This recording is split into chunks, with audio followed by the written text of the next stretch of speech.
900 km, plusieurs mois de marche, emprunté par des centaines de milliers de personnes chaque année, le chemin de Saint-Jacques-de-Compostelle est un lieu à conjuguer au présent qui voit défiler des pèlerins venus du monde entier. Se lancer dans un tel périple n'est pas chose facile. Si pour beaucoup il s'accompagne d'un parcours de foi, il devient, au fil des années, le rendez-vous de spiritualités plus variées entre chrétiens et non-chrétiens. À notre tour, nous voulions emprunter ce parcours et découvrir ce que des siècles de marche ont pu laisser derrière eux. Saint Jacques habite bien loin de nous, en Espagne, tandis que son ami Saint Guilhem, lui, est à notre portée. Alors, nous avons décidé de faire de ce petit village notre destination et de nous engager dans une infime portion du périple que constitue Compostelle, armés de nos sacs à dos, de chaussures mal adaptées, de nos caméras et nos micros.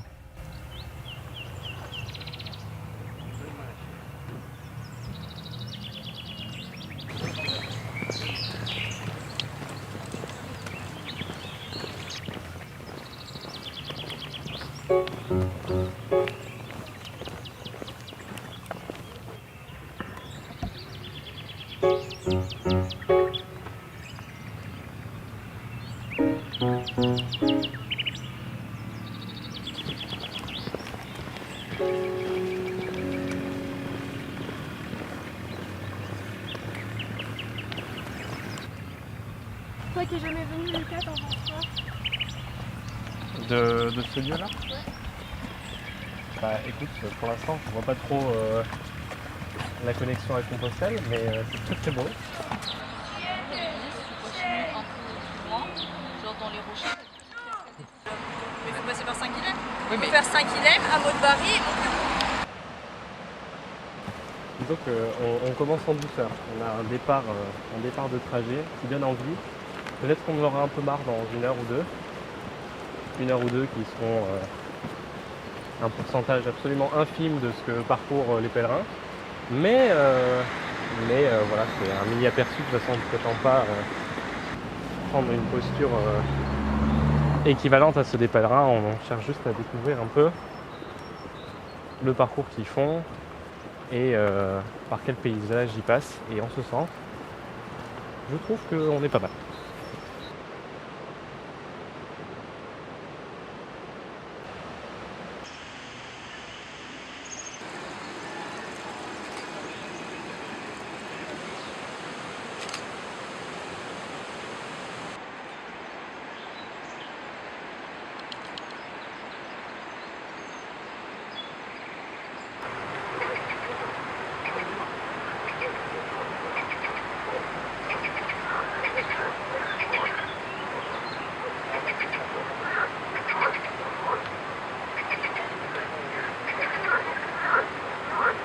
On a fait genre 1 km en 3h30.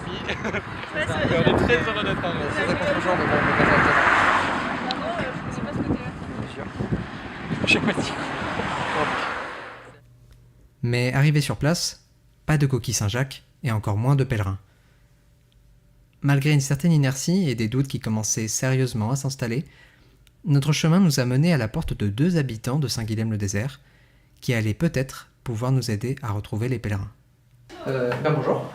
Bonjour, Comment vous appelez? Nikita. J'avais mon chéri qui travaillait à Saint-Guilhem qui m'a dit viens exposer en bas à l'église. Donc j'ai exposé, j'ai eu un bon relationnel avec les clients et du coup on m'a proposé d'ouvrir la galerie ici. Et depuis que vous êtes ici, est-ce que vous avez fait des connaissances un petit peu de gens qui, je ne sais pas, sont en lien avec Saint-Jacques-de-Compostelle ou travaillent à l'abbaye ou ce genre de choses? Des personnes qui travaillent à l'abbaye au niveau de la culture. Il y a une personne aussi qui a fait une BD sur Saint-Guilhem et notamment sur l'histoire. Donc ça c'était intéressant, je l'ai accueilli aussi à la galerie l'été dernier.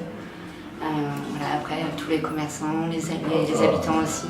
C'est vrai que c'est un petit village donc on va souvent les croiser, on va reconnaître les têtes et donc au fur et à mesure ça se crée. Vous nous parliez tout à l'heure de cette création là-bas.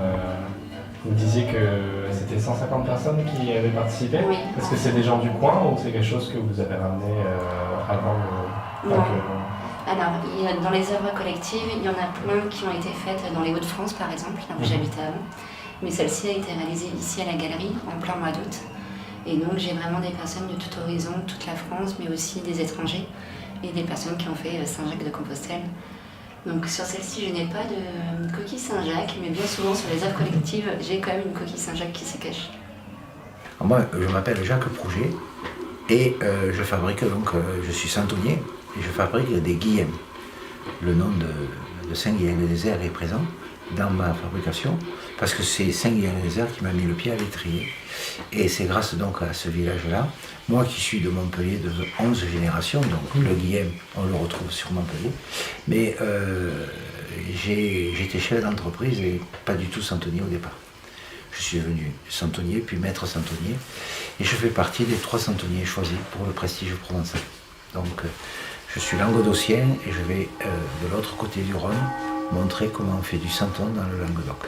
Oui, alors il faut quand même comprendre que Saint-Guillain-les-Déserts est un joyau aux portes de Montpellier, et que donc ce village qui est quand même patrimoine mondial et site classé par l'UNESCO, ce village attire beaucoup de monde, 1 million de visiteurs.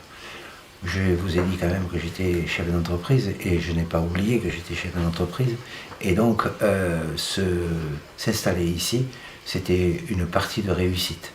Hein, parce que quand même ce village brasse énormément de monde. Et puis le concours de circonstances est là. Et c'est vrai que j'ai la chance d'avoir eu un maire qui a vu un passe-temps que j'avais donc dans un local désaffecté à Fréjorles.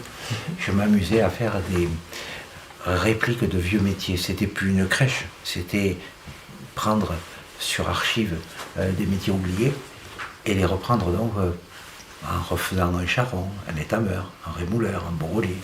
Et donc, grâce donc à cette mission de faire le musée du village, le maire m'a aussi mis le pied à l'étrier. Et c'est pour ça que j'ai embrassé ce projet avec intérêt, parce que être à Saint-Guillain-le-Désert en tant que centonnier et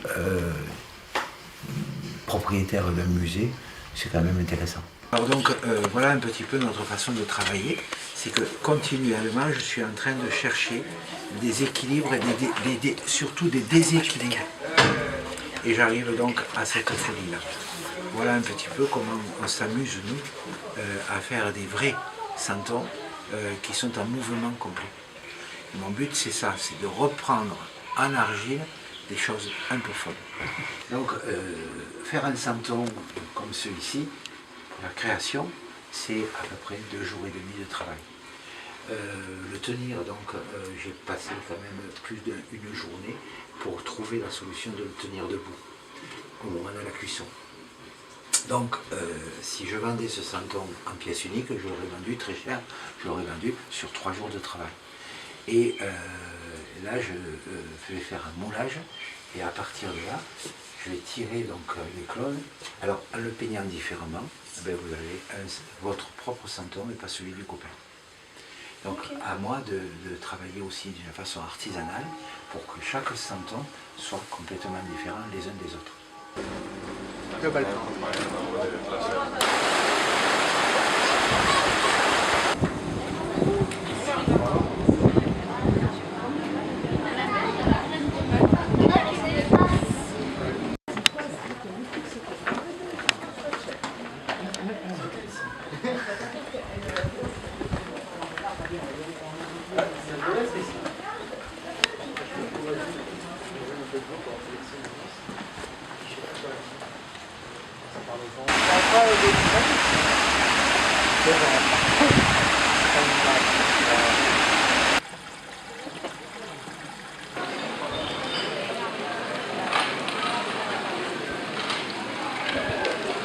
Et parmi ce public, est-ce que du coup, vu qu'on nous sommes à Saint-Guilhem, dans une ville assez marquée par du coup, le passage de Saint-Jacques-de-Compostelle, est-ce que ça vous arrive de croiser des pèlerins qui viennent justement pour faire ce pèlerinage? Oui, les pèlerins en général, c'est des personnes qui ont du temps.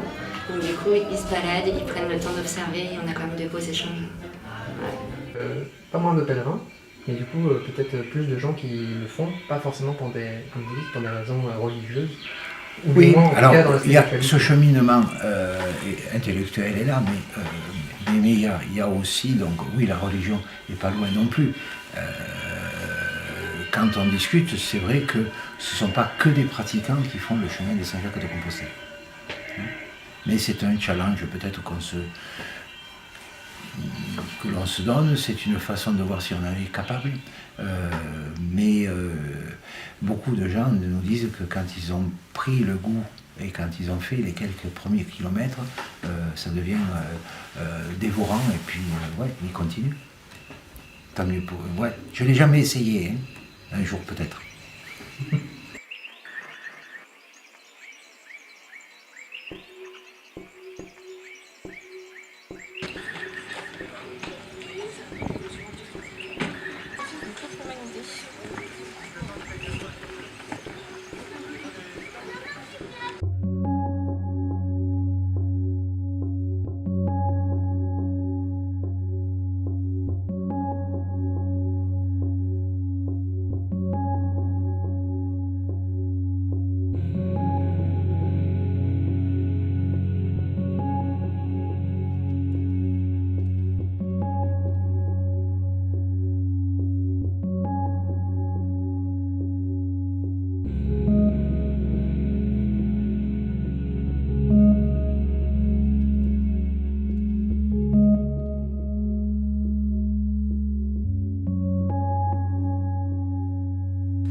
On la laisse seule, après elle a l'habitude. Si on veut partir en vacances, on la laisse à la limite aux parents ou aux copains. Mais comme ils ont déjà un chat chez eux, elle reste avec eux, avec eux. Sinon, l'homme, ça va. Après, ce qui est bien, c'est qu'on a vraiment pour un chat qui est clément. On a vraiment un chat qui est